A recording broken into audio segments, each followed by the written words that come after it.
22. I'm Joey Hargis, and I'll be presenting the cases for review in today's public hearing. This time, I would ask everyone either to turn off their cell phones or put them on silent so as not to disrupt today's proceeding. The board would appreciate that. The procedure will be to introduce the codes, the record, and we'll do that on the wall here by means of a PowerPoint presentation. We'll present any site plans, photographs, and maps of the properties involved in today's cases, as well as any letters we've received in support or opposition to a particular case. At the conclusion of my presentation, the applicant will come first to the table. To the right of the stand is a button there with a human figure. Push that button one time. You'll notice the light ring will come on around your mic like mine is now. Identify yourself, give us your name and address, and present your testimony to the board. After the applicants come, the opposition, if there is opposition to a case, will come forward, have a seat at the table, and present their case testimony. The appellants, if they wish to have a rebuttal period, will need to save some of the time that they're allotted for their presentation. Where you'll be sitting to your right will be a clock there on the shelf. In cases with opposition, each side of a case has 10 minutes to present their case to the board. In cases without opposition, the applicant will have 5 minutes to present their case to the board. And again, if the applicants want some rebuttal, they'll need to reserve a portion of their their time there. All section numbers that I refer to today come directly from the Metropolitan Zoning Code, which is adopted by the Metro Council and became effective January 1st, 1998, and applies to the entire jurisdiction of Metro government. I'll introduce and make a part of the record the Zoning Code, a copy of which is here at my desk, and I'll dispense from reading individual sections unless applicants or opposition or board members request that I read them. The Zoning Code requires that these proceedings be taped. Again, it's imperative anyone wishing to address this board come forward, have a seat at the table, and identify yourself. It should be noted that if anyone has presented false or misleading testimony to this board that may have affected the board's decision, any approval can be revoked at a later date by means of a show cause hearing. The board will go through all cases set for public hearing today, and then we'll discuss and vote on that case in front of you. The board's vested with the power to act under Metro Section 1740-180 of the code. The code requires that 4 members of this 7-member board be present to constitute a quorum. The code also requires that you have 4 affirmative votes in your favor to grant your case. So right now we have 6 members present. You will need 4 of these 6 members to vote with your case for you to gain approval. If in the event we have a tie vote of 3-3, your case will stay on our agenda for the next 30 days. And then after 30 days, if your case is still tied, your case is deemed denied by operation of law.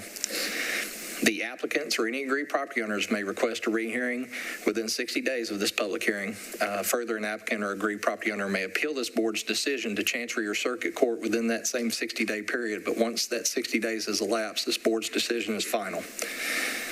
If you're an applicant and your case is granted today, it is necessary for you to continue on and pick up the permit for which you've applied, and you begin doing that at the Codes Department starting on Monday. You've got 2 years after today's date to obtain your permit if you are approved. Mr. Chairman, I submit that all cases were filed in proper order. Applicants were notified by certified mail as required by the code, and all affected property owners were notified by first-class mail. Before we begin, the board does allow elected officials to present testimony or speak to the board. Are there any elected officials present today? Mr. Chairman, I didn't see any. All right. And with that, we'll begin our consent agenda. The board has a consent agenda, and prior to today's meeting, the chairman reviews the cases on the agenda today and feels that the application has met the criteria and the variance for or special exception for which they've requested, and they feel that testimony would not alter the material facts. They recommend the case to the remainder of the board for approval. I'll now call into the record those cases that have been recommended for approval, and if you're here in opposition to a case, if you'll raise your hand, please, we'll remove that case and hear it in its regular order. Members and Mr. Chairman, the first case recommended for consent, case 2022-120, Mr. Keith Zeitler, 119 Buffalo Street. Are there any parties present opposed to the case on Buffalo Street? Okay, seeing no opposition. The next case recommended for consent is case 2022-122 at 303 46th Avenue North. Adam and Shannon Barber requesting a variance in rear setback. Are there any parties present opposed to case 122 at 303 46? Mr. Chairman, seeing none. Next case recommended for consent is case 2022-123.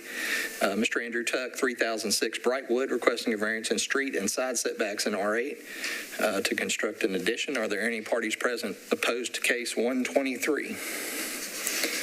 Mr. Chairman, seeing none. Next case recommended for consent, case 2022-125, Miss Anna Hill Sitzler at 135 46th Avenue North. Are there any parties present opposed to case 125? Mr. Chairman, seeing none. And finally, the last case recommended for consent today is case 2022-128, Trendy Rock LLC, 6544 Jocelyn Hollow Road, requesting a variance in street setbacks to construct a new residence. Are there any parties present opposed to case 128? Mr. Chairman, seeing none. Again, your consent agenda, cases 120, 122, 123, 125, and 128. Move approval. Second. We have a motion to approve the consent agenda. Second. All in favor? I didn't fully understand. Get your microphone, please, guys. I didn't fully understand case 125 when I looked through the packet, so I would not be voting in favor of that being on the consent agenda. Okay, well, the rule we follow is if any one member wants to pull it from the consent, we pull it. So we'll put 125 back on the regular document. Okay, Mr. Chairman, with that modification, your consent agenda is case 120, 122, 123, 124, and 128.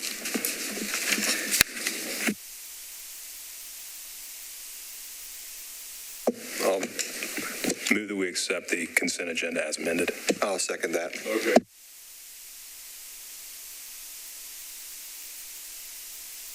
There's a motion and a second to adopt the consent agenda. All in favor, say aye.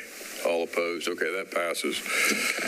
If you are here for cases 120, 122, 123, and 128, your cases have been approved. You're free to go. You're also welcome to hang out with us if you wish. Mr. Chairman, one other preliminary announcement. The first case on our agenda today, case 2022-91, Mr. Key Quinn, Blue Sky Horizon General Partnership, 2430 Louisville Avenue, is requesting a deferral until October 20th.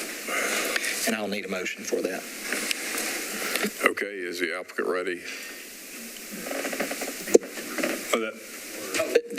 That case, Mr. Chairman, is a deferral until October 20th. Okay, 91 is a deferral? 91, yes, sir. Okay, I'm sorry. All right.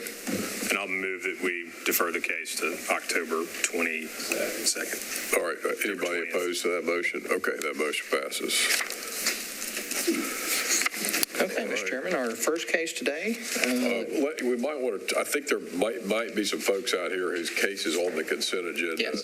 Who might, if your case is on the consent agenda that we just approved, then you can leave now. So. In your cases, those cases are case 120 on Buffalo Street, 122, 303 46th Avenue, 123, 3006 Brightwood, and 6544 Jocelyn Hall Road, case 128.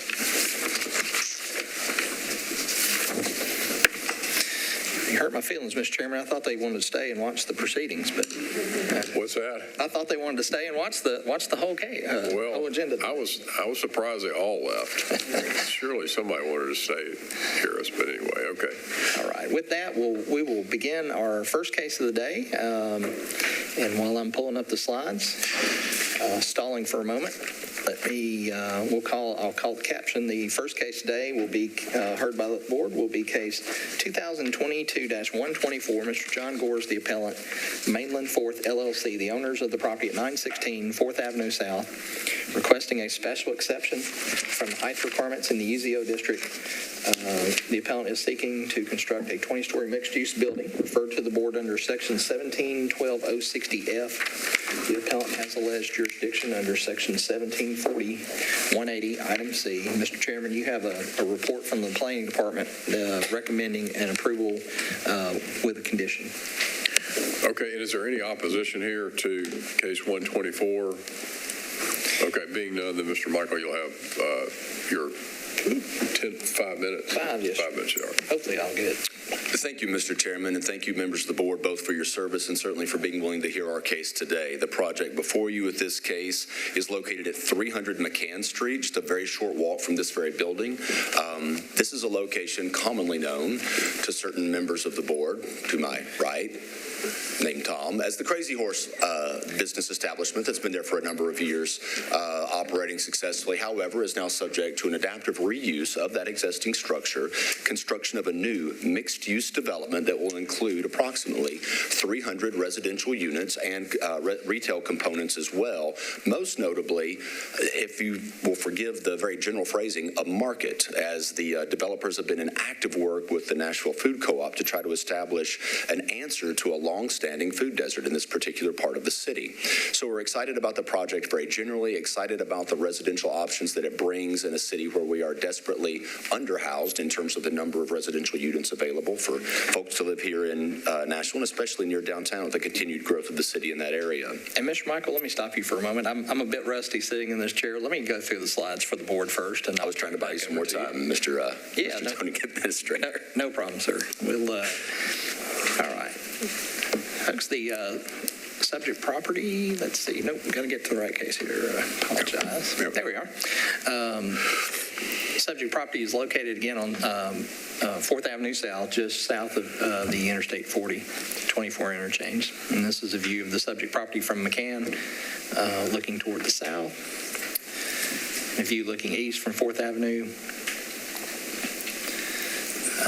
Again, view from the southwest property. This is the proposed site plan footprint submitted by the appellants in the case. And we're requesting a height increase from 82 feet to 212 feet in height along McCann. Request to increase the height from 132 to 212 feet along 4th Avenue South. And the appellants have submitted some diagrams showing the portions of the building that are penetrating the sky plane.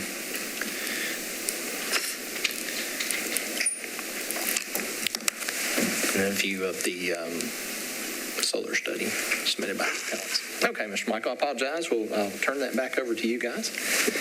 No, thank you. Again, John Michael, Thompson Burton Law Firm, 1801 West End Avenue. The key to this case is that it is a special exception for the sky plane penetration. We refer to it in terms of height at the street level, but it really is about that 1.5 to 1 ratio. You'll also see the term height restriction or height modification line, something like that in the zoning code, but it's a term that's used interchangeably with sky plane. The renderings that you see before you in this and the slide preceding, excellent work, of course, performed by an all-star design team from Hastings and from Barge Colvin. Both the civil and the engineering work on this demonstrate very capably what we're asking for here today. It's not approval of the project, the height, the number of units, any of that. It's just about that sky plane penetration. As I've described it to others in certain neighborhood meetings, because the 1.5 to 1 ratio could yield a building that looks not unlike the handheld exhibit that I'm waving before you now, and frankly, that doesn't look very great. We're asking for a regular, more efficiently constructed building, more easily heated and cooled, more in keeping with a lot of the taller buildings in this part of the south of Broadway. And ultimately, because of the core frame zoning and the max 50 FAR, this is where we get. We can make it as tall as we want to make it as long as we meet that 1.5 to 1, but you wind up getting a slightly irregular looking bit of construction, a bit of design that is less efficient in the use of the space. So we're asking for permission on this. Obviously, with special exception cases, it's a little bit different, whereas the majority of the cases that come to the board are variances that require demonstration of a hardship and the board's discretion in determining whether or not that's an appropriate remedy that's being sought. With a special exception, as this board will recall, it's a matter of the appellant demonstrating that they meet the applicable standards, specifically here, 17.12060F, which deals with the sky plane standard and its specific conditions, and then the more general conditions for special exception cases from 17 1716-150, a lot of which deals with safe and efficient management of pedestrian and vehicular traffic circulation, the health and safety standards and health, safety, and welfare standards that are applicable for any special exception case, and certain design considerations under 1716-150 to make sure that the design is, in fact, if not compatible, at least beneficial to and not overtly harmful to the area. The full packet that we submitted, highlights of which are shown in this slideshow, but the full packet that we submitted demonstrates the smart plan that is in place, the good renderings that are in place, the smart engineering that is in place to make sure we hit all those design and engineering standards. For the multiple members of our board who are design professionals, we've made sure that the architect, Mr. David Powell, is present from Hastings, and that the civil engineer, Mr. John Gore from Barge-Calton, is present to address any questions that you may have on those specific details. Additionally, we circle back to the idea that with a special exception case, you come up with a list of boxes you got to check. And in the simple memo that I've circulated through staff here today, I've tried to go through that, and won't go through them one at a time in our brief time with only a minute remaining, but instead just say, we check all the boxes. And it's a very carefully designed plan by the professionals who've put this together in conjunction with multiple community meetings, which is of course required under your board rules, which ultimately led to a written endorsement of the project and specific requests for your approval from Council Member Colby Sledge. I'm going to wave that around like some sort of a trophy.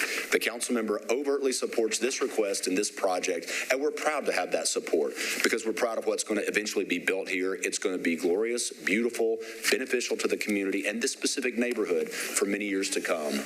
With that, I will retain the last 15 seconds of my time and certainly solicit any questions that you may have of me or the other members of the team. Mr. Michael, does your client have any issue with the conditions recommended by planning regarding the dedication of rights-of-way? I think the dedication of right-of-way is already going to have to happen, so we fully expected that. In that regard, we saw no reason to take exception to that. So thank you for the question, though. Only question I had. There is a pretty deep shadow on the afternoon slide here, image. What is that building, the existing building that the new proposed building is casting a deep shadow on? Ms. Karpenick, with permission, I'll invite up the other professionals from the team who will be in a better position to address that, if I may. Mr. Powell, Mr. Gore, as needed. And for the record, are you referring to the building that is by 3rd Avenue South there? Okay. And as Mr. Powell's making his way to the table, I will note that this is an area that we all fully expect to see develop more and more and more. So that is our solar study today. We expect it to look very different in the future, but of course we can only design around what's presently. Right. David Powell with Hastings Architecture. Thank you for inviting me up here to clarify the question and the building to the east of the proposed project. The very, very small building directly east is the former Crazy Horse building that is part of this project. And then just on the other side of 3rd Avenue South, that building is actually a proposed building. The developer, the landowner here with us today, actually owned that piece of property as well with all of this and sold that to a company that is going to develop a storage facility there. So that is actually the proposed storage facility site. So yes, that's a great question because there's nobody living there and it's not an office building per se or residence. So there's no negative impact on the storage facility. Okay, thank you. What's the building across 4th Avenue there? Like, what? I mean, it's kind of hard to see from the study, like the extent of like where that impact is on the west side there. Yeah, it's a creative office building, which is also owned by the. Okay. Oh, I'm sorry. That is right. That's right. It's a warehouse. It's a countertop warehouse. That's right. Okay, any further questions from the board?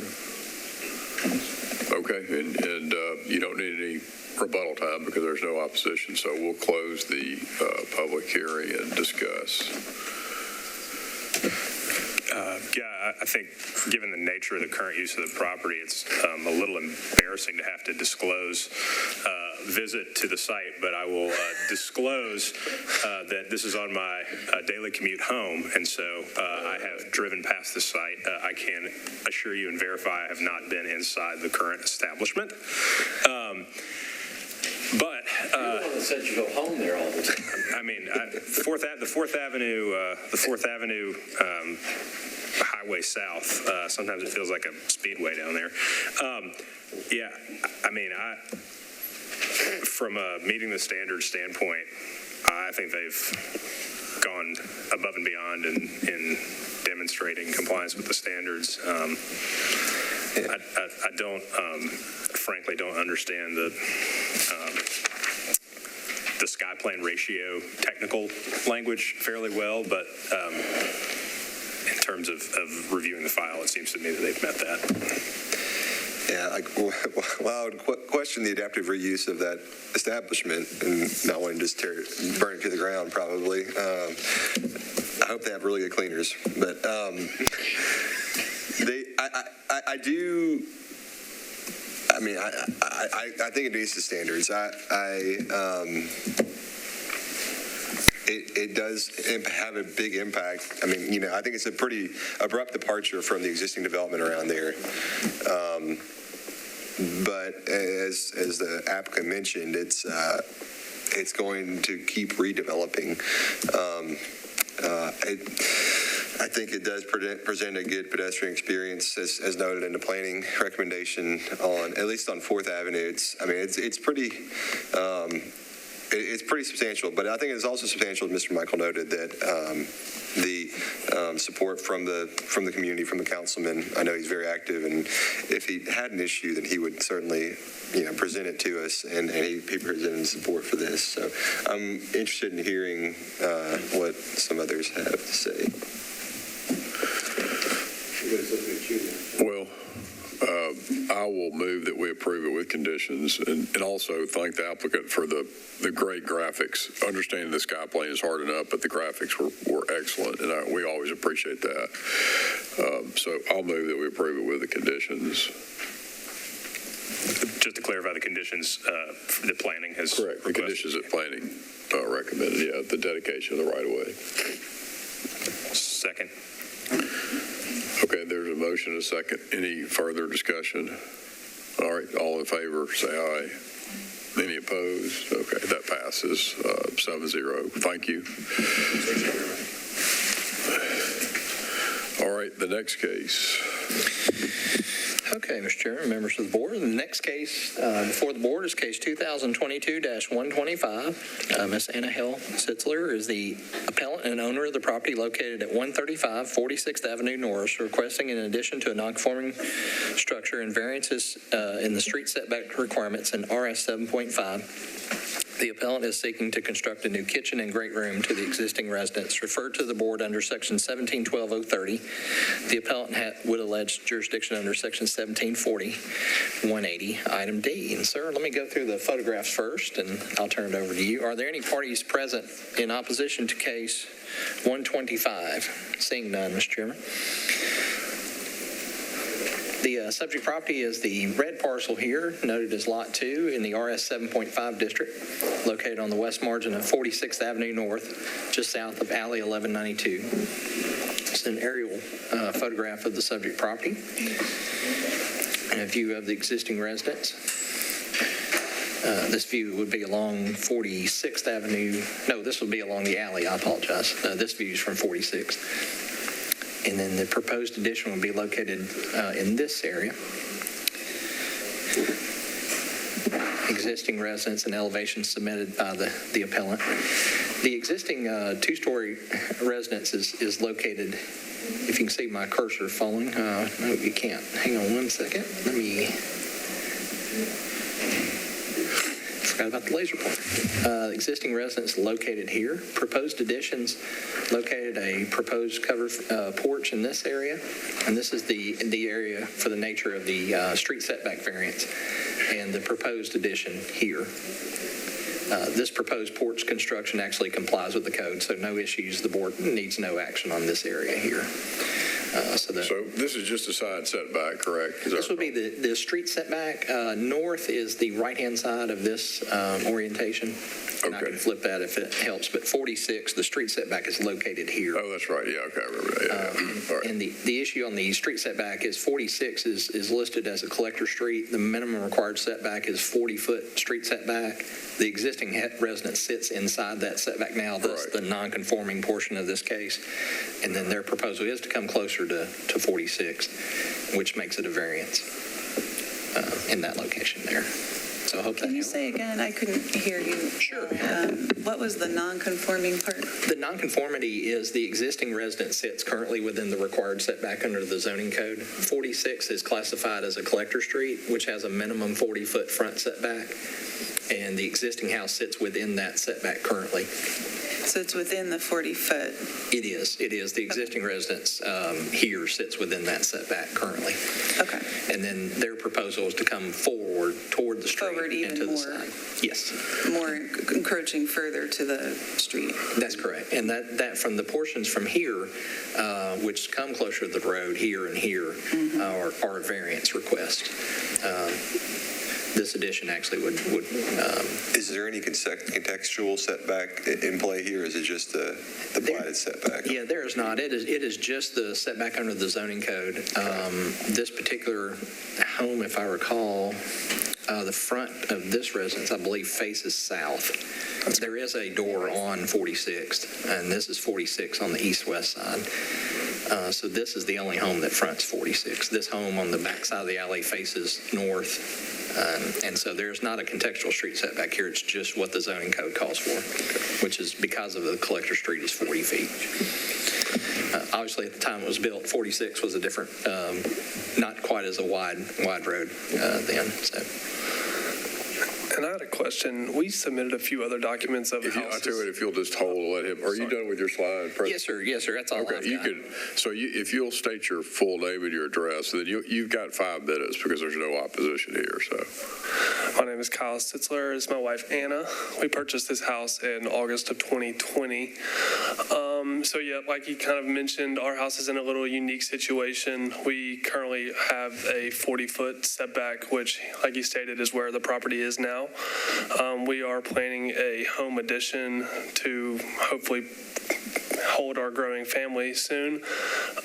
Currently, our house depth is 25 foot, which we feel is not really able to hold a growing family, and we love the neighborhood and would love to spend a lot of years there. As you can see up there, we do have 2 easements, a private sewer service easement and also a public utility easement running through the backyard, which prevents us from building backwards. So that is kind of why we're here, and that's part of our hardship and why we think that it's best to come forward. Also, so our house is unique again. It is the only house facing 46th Avenue on our block face. And so once we reached out to, I believe it was someone at Codes, I forget his name, told us that since it's on Ontario Boulevard, it's a 40-foot, but if you look on the one block over each direction, those houses, and I think we submitted some files for that as well, all of those houses are closer than the 40-foot setback requirement on 46th Avenue. So in our situation, we had to refer to the codes table, which defined it as a 40-foot, being on Ontario Boulevard. So we're requesting a 20-foot variance front setback, similar to the house. You can see the kind of south of the picture right there, exactly right. Do you have anything else? Hi, I'm Anna Sitzler. So another thing that I think helps our case, we don't want to encroach on 46th Avenue. It's not going to be an overbearing structure that we're trying to build, as you can see by our plans. That was on the other slide. And I do have the complete plans if anyone needs to see those. But we did submit some other things as well. Something that's interesting is that in front of our house, there's actually 18 foot of green space. right in front of that fence. So as Kyle was saying, further down the street in either direction and on both sides of the street, many of our neighbors do not have a green space, so their setback is straight off of 46th Avenue. Whereas in our case, our setback, of course, is off of our property line, but we have an additional 18 feet of green space, which we do feel helps our case. So really what we're asking for is a 20-foot setback off of our property line, but it would mean 38 feet off of 46th Avenue, which is very, very close to the 40-foot that many of our neighbors legally go by. Gotcha. And the plans actually are only to come up 18 feet instead of 20 full feet. So it would really be a 40-foot setback from 46th Avenue. Right. That's actually what we were told by some members at Metro, and so that's why we had our plans drawn that way. We weren't intentionally trying to have something drawn that was not correct, so. And we do believe that the plans that our architect drew up out of Birmingham kind of are similar to the neighborhood style, because we are not one to tear away the history of the neighborhood. We like to keep the character of the neighborhood, and we feel that our architect did a really good job trying to do that. And we've showed neighbors and businesses across the street, and they All in favor. all seem to agree as well. And just so you know, we do have all the other documents in our packets. So. Oh, okay, sorry. Does anybody have any questions? Yes, your neighbor on Nebraska that you're next to, what do they say about the addition? They've actually not shown any opposition. We're actually good friends. Our dogs play with them, and they've not shown any negativity or anything. We're very open and have asked, as we've seen neighbors around.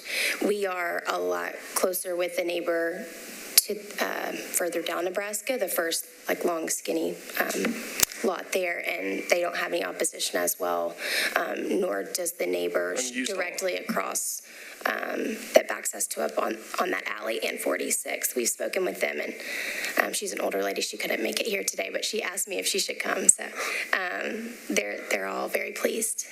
And I think that as a lot of the neighbors have had discussions the last few years, that there have been some developers in the neighborhood that are building developments that people do not necessarily agree with. And I think that a lot of the neighbors are happy to see that development that kind of still keeps the same character as the neighborhood instead of something like that. A cottage. Yes. Any further questions? Okay, thank you very much. We're going to close the public hearing and discuss. I guess I'll be the one to speak since I was the one that had reservations. I mean, it does come a lot closer to 46 than the neighboring property, and that was a concern, and I didn't see anything in the packet with that neighbor supporting. There's also some concern about overbuilding the lot and stormwater and all that. It looks like probably the tree in the back would be preserved. I know Tom is interested in that. But I just... They knew to go that route. Yeah. As well as some others did, I noticed, for some other cases. It's a very big departure, and I always like to look at the contextual street setback, and it's not jiving there. So that was my reservation on it. The front setback? Mm-hmm. Okay. Yeah, it'll be... I mean, I understand that the neighbor, they face a different street, so it won't be that harmful. But Well, it's already non-conforming. I mean, that's one reason we talked about. it's more non-conforming Yeah, than no, it was it's before. increasing the non-conforming. I think, did you say that this street does not have a contextual setback? This particular block face doesn't, because the homes are facing different directions. I understand. It's just we do try to keep it. Oh, totally. I just wanted to make sure that I heard him right when he...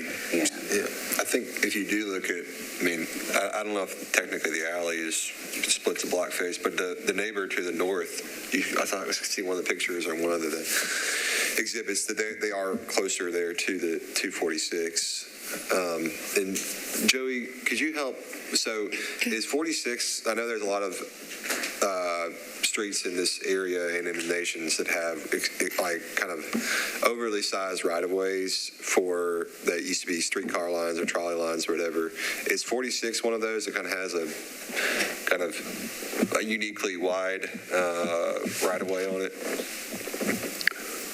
It sure looks like it. I mean, that's does. unusually I'll large pull right the away. plat and see what I got here. Because I guess they mentioned an additional 20 feet kind of that is part of the right-of-way, but it's green space. And considering the existing development pattern of the neighborhood, I don't think anybody's I doubt you're going to see 46 as like a 6-lane boulevard. I don't think that's going to go away necessarily. And the other houses are already kind of closer. There are at least many other houses closer, so it would take a significant operation to deal with that. This is the current plat for the property. It was replatted in 2005, and I don't know if you can. I just messed that up. Sorry.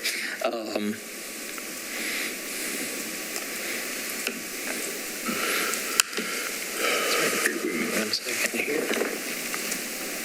I'm a little bit hamstrung. I only have one screen, but my monitor thinks I have two, so I've lost my mouse. There we are. So if you'll note on the plat itself, I'm actually cheating off to make a screen over there. From this point here, there, as the applicant talked about, there is some space of actual greenery before you hit pavement. Pavement's right here. So there's some space here that's still green. This is the right-of-way of 46.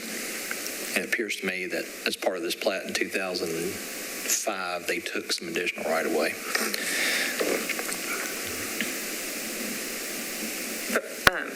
I was actually thankful to the vice chair for pulling it because I do think it's such a big deviation. So thank you for pulling it. And then I guess my question is, after hearing their presentation and testimony, did that alleviate any of your concerns due to like sort of the hardships in the back, given like the easements and the mature tree? Like, did you feel better about it, or did you have another solution in mind or something like that?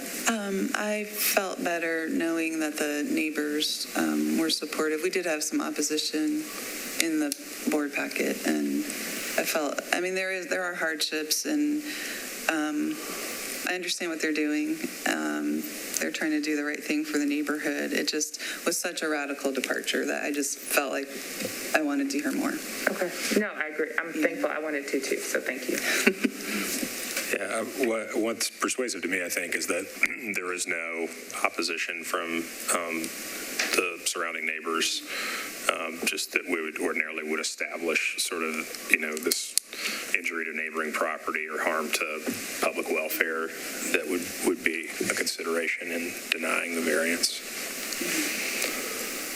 And one of the opposition emails was based on stormwater, and I mean I just think, like so many people that object, they're concerned. I understand they're concerned about stormwater, but you got to deal with that through a separate department, and so they'll take care of that. So yeah, that's out of our jurisdiction, and thank goodness. Yes, a much bigger fish to fry.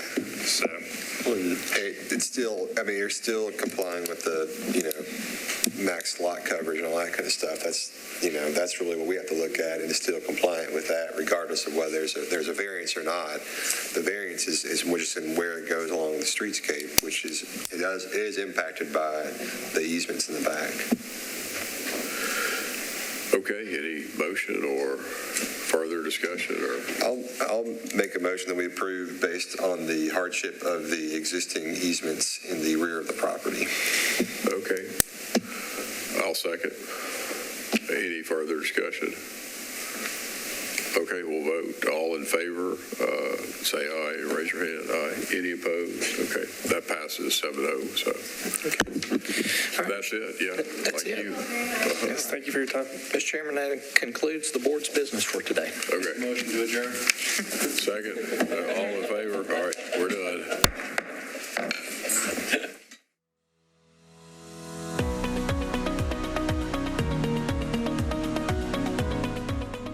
This has been a service of the Metro Nashville Network. If you would like to see this presentation again, or for more information on this and other programs, visit nashville.gov.